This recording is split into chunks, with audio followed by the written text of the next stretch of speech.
ఒక చారిత్రాత్మకమైన విజయం సాధించిన ప్రజలు ఇచ్చిన అద్భుతమైన తీర్పు, దాంట్లో మనం భాగస్వామ్యం అయ్యాం దాంట్లో. సో మీ అందరూ అద్భుతమైన మెజారిటీతోటి, బలమైన మెజారిటీలతోటి మనం 21 స్థానాలు పోటీ చేస్తే 21 స్థానాలు అద్భుతంగా గెలిచాం.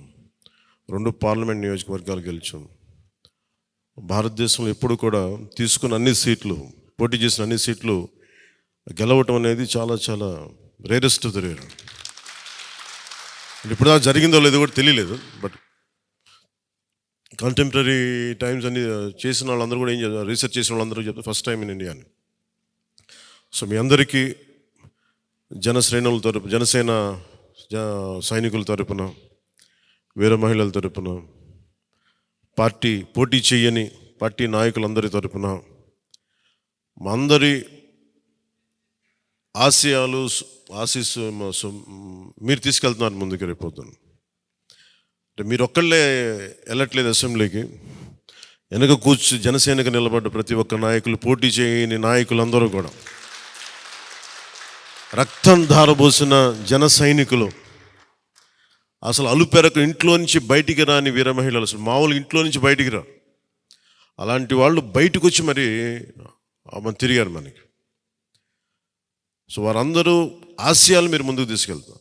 మన పార్టీ నాయకులు, జన సైనికులు, వీర మహిళలు మన మద్దతుదారులు కాకుండా 5 కోట్ల మంది ప్రజల ఆకాంక్షల్ని మీరు అసెంబ్లీలోకి తీసుకెళ్తాను. మరి దాంట్లో నేను కూడా భాగస్వామ్యం అయినందుకు మనస్ఫూర్తిగా నేను ధన్యవాదాలు తెలియజేస్తాను. ఒక చిన్నపాటి ఒక మార్పు జరగాలి, ఒకటి సాధించాలంటే ఎంతమంది పని చేస్తే తప్ప ఒక చిన్నపాటి మార్పు రాదు. అలాంటిది ఒక కీలక 5 కోట్ల మంది ప్రజలకు సంబంధించిన భవిష్యత్తు. ఈరోజు జనసేన విజయం, టీడీపీ విజయం, భారతీయ జనతా పార్టీ విజయం ఏ స్థాయికి వెళ్ళిపోయిందంటే, కేంద్ర ప్రభుత్వం అధికారంలో కూడా చాలా కీలకమైన అంటే ఈరోజు మన అందరం కష్టపడింది, ప్రజలందరూ మనకి నమ్మకం పెట్టి మనం నిలబడి ఉంచింది, ఇది మర్చిపోలేదు. ఇప్పుడు దాకా పొలిటికల్ ప్రాసెస్లో గత 10 దశాబ్ద కాలంలో మన ముఖ్యంగా లాస్ట్ అర దశాబ్దం కాలంలో ఏ స్థాయిలో ఉంది చూసాం. మనం ఒక కొత్త ప్రెసిడెంట్ ఇవ్వాలి పాలిటిక్స్కి. వ్యక్తిగత దోషం లేని, క్యారెక్టర్ని అసాసినేట్ చేయని పాలిటిక్స్.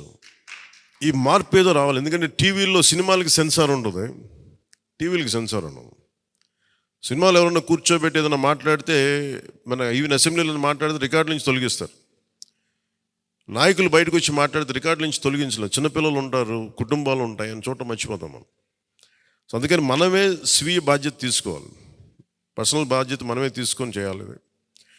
అసలు అద్భుతమైంది ఏంటంటే, బండ్లు ఓడలు అవుతాయి అనడానికి నేను చాలా కాలం ఇదే వేదిక మీద చాలాసార్లు చెప్పాను. అంటే ఇది మనం నిన్న సభలో కూడా మాట్లాడమని చెప్తా ఉంటే, ఇది మనం ఇళ్ళకి కానీ పండగ కాదు, పండగ చేసుకునే సంబరాలు చేసుకునే సమయం కాదు, చాలా బాధ్యతగా ఉండే సమయం.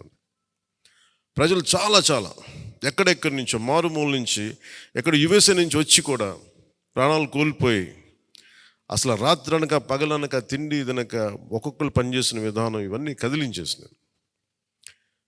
సహజంగా విజయం రాగానే అందరికీ ఏముంటుందంటే ఒక అతిశయం వచ్చేస్తుంది. అలాంటి అతిశయం నాకు లేదు. దయచేసి మీరు ఎవరు పెట్టుకోకుండా, నా రిక్వెస్ట్ ఇది ఒకనమాట. ఎందుకంటే మనందరికీ ఇది వచ్చేస్తుంది, అది నేను కాదనట్లేదు. కానీ దాన్ని అధిగమించి ఎదిగే కొద్దీ ఒదిగి ఉండాలి అనేది మనం నిలబడి చూపిద్దాం, పాటించి చూపిద్దాం.